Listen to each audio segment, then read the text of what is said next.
आदमी को डरावना एहसास हुआ कि वो मंगल ग्रह पर 108 दिन बिता चुका है।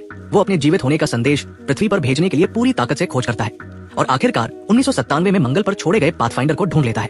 अब 10 साल बीत चुके हैं और उसे यकीन नहीं कि पाथफाइंडर अब भी काम करेगा या नहीं, लेकिन पृथ्वी पर वापस जाने के लिए वो किसी भी जीवित रहने के मौके को नहीं छोड़ता।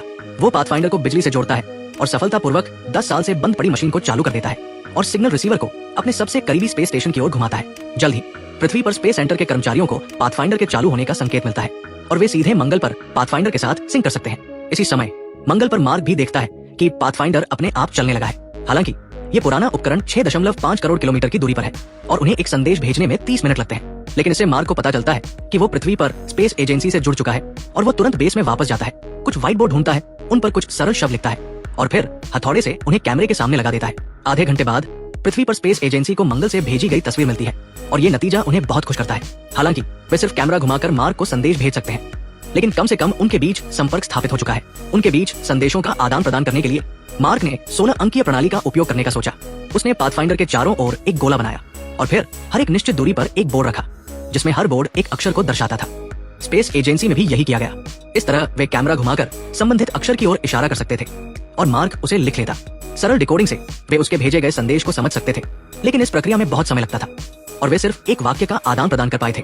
लेकिन जल्द ही स्पेस एजेंसी के विशेषज्ञों को एक तरीका सूझा। उन्होंने कुछ दिनों में मार्क को पाथफाइंडर के कोड को बदलना सिखाया ताकि पाथफाइंडर का संचार रोवर से जुड़ सके। इस तरह स्पेस एजेंसी बिना किसी रुकावट के रोवर के जरिए मार्क से बात कर सकती थी। ये ग्रहों के बीच का संवाद स्पेस एजेंसी के सभी कर्मचारियों को आकर्षित करता है और मार्क के कारनामे उन्हें हैरान कर देते हैं, लेकिन उन्हें मार्क को यह बताना पड़ता है कि उसे मंगल पर अकेले 4 साल रहना होगा। तब जाकर वे मिशन फिर से शुरू कर सकते हैं और वह पृथ्वी पर वापस आ सकेगा। अच्छी बात यह है कि मार्क के पास पर्याप्त आलू है जिनसे वो 1 साल तक जीवित रह सकता है। जब स्पेस एजेंसी रॉकेट बना लेगी और उसे सामान भेज देगी तो वो 4 साल तक जीवित रह सकता है। लेकिन स्थिति उनकी सोच से अलग हो जाती है।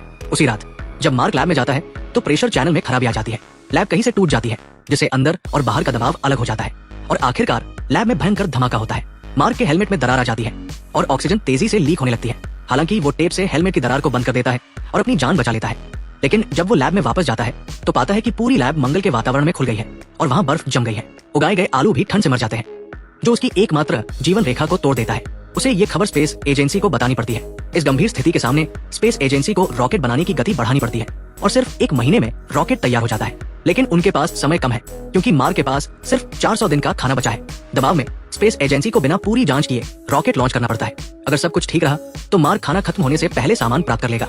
जल्द ही रॉकेट सफलतापूर्वक उड़ान भरता है और सभी इस पल का जश्न मनाते हैं। लेकिन ज्यादा देर नहीं बीतती कि कर्मचारियों को रॉकेट में असामान्य कंपन दिखाई देता है और जब तक वे समझ पाते हैं हवा में उड़ता रॉकेट फट जाता है। जल्दबाजी में रॉकेट लॉन्च करने की वजह से ये असफल हो जाता है।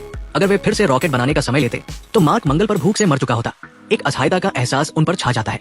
186वें सोल डे पर रॉकेट के फेल होने की खबर सुनकर मार्क जीने की उम्मीद छोड़ देता है। जब खाना खत्म हो जाएगा तो उसे बस मौत का इंतजार करना होगा। जब सभी निराश हो जाते हैं तो चाइना नेशनल स्पेस एजेंसी मदद करने का फैसला करती है। चाइना उस समय सन गॉड प्रोजेक्ट पर काम कर रहा है और उनके पास एक बूस्टर है जो उन्हें कम से कम समय में मंगल की कक्षा में पहुंचा सकता है। लेकिन इसका मतलब है कि उन्हें सन गॉड प्रोजेक्ट रद्द करना होगा। आखिरकार चाइना नेशनल स्पेस एजेंसी मदद करने का फैसला करती है। वैज्ञानिकों के गणना के बाद उन्हें एक बेहतर तरीका मिलता है। वे चाइना के बूस्टर का उपयोग करके सामान और ईंधन को वापस आ रहे हर्मीस को भेज सकते हैं और फिर हर्मीस मंगल की ओर वापस मुड़ सकता है। जब हर्मीस मंगल की कक्षा में पहुंचेगा तो मार्क मंगल पर मौजूद फ्लाइट व्हीकल से अंतरिक्ष में उड़ान भर सकता है और हर्मीस के साथ डॉक कर सकता है। फिर वे ये योजना हर्मीस के चालक दल को बताते हैं। मार्क के जीवित होने की खबर सुनकर चालक दल को अपराध बोध होता है क्योंकि वे मानते हैं कि उन्होंने मार्क को मंगल पर छोड़ दिया था। अब उन्हें मंगल पर वापस जाकर मार्क को लाना है, भले ही इस प्रक्रिया में उनकी जान जाने का खतरा हो। चाइना की मदद से वे सफलतापूर्वक रॉकेट लॉन्च करते हैं। जल्द ही रॉकेट आसमान में उड़ता है और कोई दुर्घटना नहीं होती। वो अंतरिक्ष में हर्मीस के साथ डॉक करता है। ये प्रक्रिया बहुत सफल रहती है। 401वें सोल डे पर खाना बचाने की वजह से मार्क बहुत पतला हो चुका है।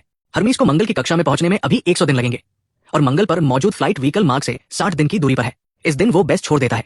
मार्क अपने साथ सफर के लिए जरूरी सभी चीजें ले जाता है। जब रोवर की बैटरी खत्म हो जाती है तो वो रुककर उसे चार्ज करता है, लेकिन इसमें 13 घंटे लगते हैं।